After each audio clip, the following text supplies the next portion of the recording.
What's the goals for you this offseason? I mean, last year you started to look more like a defensive end than an offensive lineman. Props to you for the work that you put in. But what's your vision for yourself this offseason? My vision for myself this off season is to be more consistent in how I want my technique to look. Uh, this was my first full year playing in this system last year. So now that I have more of a real baseline, I feel like I can improve a lot from there. So I've watched every game, and I recollect, what I was thinking in those games. So I think from there I can make all my technique as consistent as I want it to look.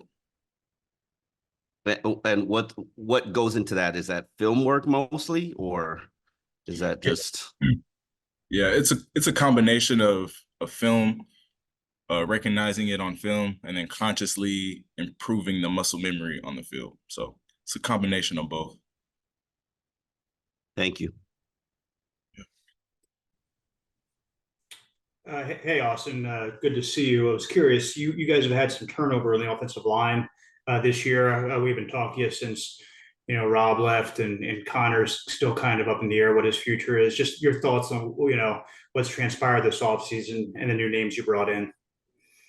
Yeah, well, yeah, we definitely miss those guys. Those are great guys in our room, great people altogether. But we returned a lot of guys from last year, including our position coach, two of our position coaches. In terms of football, I think that's really helpful for us moving forward because we kind of have a standard already set. So there's some things we can improve on versus starting back to day one completely. So I think we have a good foundation going forward, and I think when we get to beating everybody new at least, we'll transition just fine. And a quick follow, if I may, the Dolphins obviously took a tackle in round two, Patrick Paul. Curious if you had a chance to talk to him yet, and what advice will you give him with a guy who's got huge upside, but obviously still needs to learn the pro game. Oh, I would just say, keep a sense of urgency and stay hungry. Most definitely, especially while you're young. The league moves fast, and if you're not trying to get on top of it, you're falling behind. Meaning, every day is a day to get better. Thank you. I can't wait to meet you. I don't think I met him yet. Austin, Travis? what's up, man? Yes, thanks, Vera. What's up, man? So I wanted to go off of the first question that Adam asked you there. You talked about the importance of the continuity with the offensive line coaches. Something that Chris and Mike both talked about when they drafted Patrick Paul was the ability to get his technique up to speed and kind of harness those rare traits that he has. I'm curious if you can tell us about what Butch Berry did last year to really help the entire offensive line kind of play better, and in particular for you, just get your technique where you wanted it to be. Yeah, uh, he was very forward in working with each and every individual in the room one by one. He would do things like, call guys one-on-one after the meeting, which is something that hasn't happened since college, if that makes sense. That's just something coaches don't really spend a lot of time with at this level, in my experience. But he's one of those guys that can do that because he's so serious about his work. So that's why he can ask a lot of us and we can see what exactly he wants. That plays a big role in it. And also just, I think his personality, he's very passionate for the game. I think that makes it easy for players to feed into and understand where he's coming from. Yeah, I think he has all the tools to help anybody. Awesome. Thank you, Austin. Appreciate that. Chris? Hey, what's up, Austin? What's going on? What's up, Chris? Hey, man. I've always got some questions that are off the reservation, so here I go again.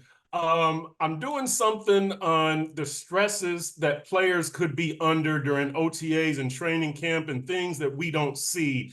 And so I'm wondering, when you're talking about making as a youngster maybe 300,000 versus 50,000 and having to wear a suit every day, or if you're rehabbing an injury, or if you're a youngster, your reps against the vets, or learning a new system. Tell me about some of those stresses that we don't see that youngsters could be going up against or battling in OTAs and training camp.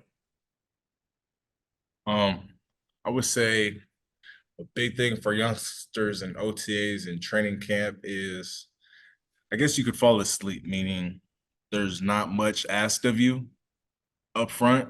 You're just evaluated on everything. So the type of player you are is your best guide. So if you get 3 reps in training camp, say those 3 reps need to look great. There shouldn't be a rep where you're making a mistake someone in the first team made, because technically you already saw that mistake. I would just say, like, not falling asleep. You have to constantly be on yourself more than what's asked of you at the time, because just because it's not asked of you right now doesn't mean you don't want to be in that situation later in your career one day. And a lot of times, like, I've seen guys come in and just kind of let themselves fall asleep with their work ethic. And how conscious are you of that? When does it pop into your mind? I mean, before you go to bed, or when you're having a meal, or when you're stretching, or the weight room, how often does that pop into your mind? I can't fall asleep. I got to be sharp. It's a daily thing for me. I'm not perfect. I definitely think, looking back on my career, there's definitely some situations I wish I had a different sense of urgency on. But once you understand it, you realize it's an everyday thing. And that's what it is. Every day I show up to work, and the NFL, some call it the not for long league, whatever. That's all true. You got to take every day like it might be your last day. That sounds so morbid, but it's true. Got you. Thanks, Austin. What's going on, Austin? Travis more or less asked what I wanted to ask about Butch Berry, so I'll kind of go a different avenue with Butch. We've kept hearing this offseason that he's been a major selling point for free agents and draftees wanting to play for the Dolphins. They want to play in Miami for McDaniel and for Butch Berry. So I'm curious, your first impression of him that lets you know that, like, oh wow, this is a coach that I really would like to play for, that I really am excited to play for. Was it when he called you in for a one-on-one meeting for the first time, or was there a moment before that? I would say one of the biggest moments was, I think we were coming into preseason of last year. Yeah, it was after my first preseason game. I didn't have the performance I wanted to have, or I forget, something happened in practice, something along those lines where I wasn't getting the job done. And Butch heard me out, and he helped me out with what I needed to do to get better. And he didn't do it on his time, meaning like I had to go to him outside of his meeting time. It was a one-on-one deal, but you just put a lot of effort into me, I would say. There's been times where you don't have anyone who's willing to meet you there with the extra effort, but he's always been there, and he's serious about his job, very serious, and that benefited me. And considering how, I mean, obviously it was a difficult first few years of your NFL career with just injuries and moving around and alignments and continuity changes on the offensive line, staff room.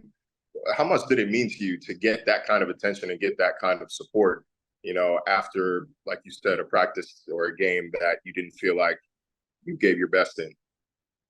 It was good. It was good. And it wasn't just me that got that attention too. Let me re-specify that. It wasn't like he went out of himself just for me, but that's the type of energy he carries for all his players.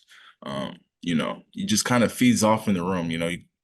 Then you have 11 guys who are, truly trying to play at their best, feeling hopeful, feeling good.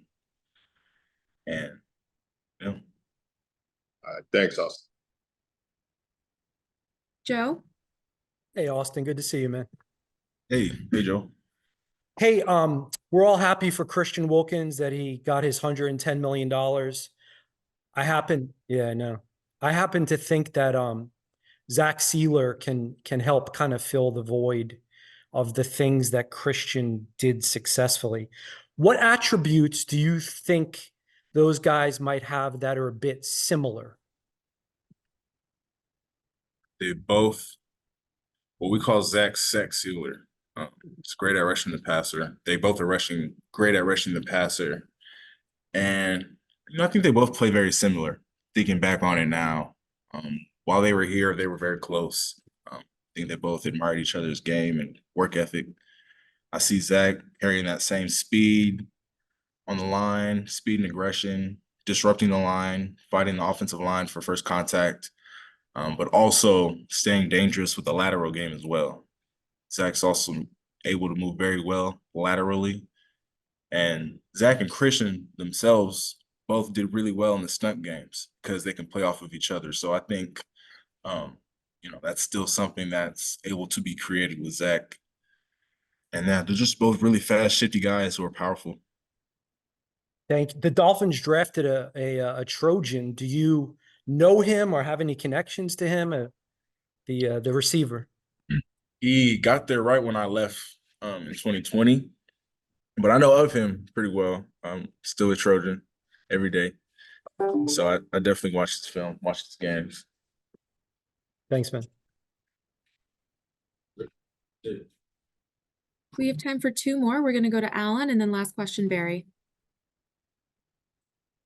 Hi, Austin. If possible, I have two quick ones. Number one, I still marvel at the fact that you're going into your year 5 in the NFL and you're not 25 yet. That's kind of crazy to me.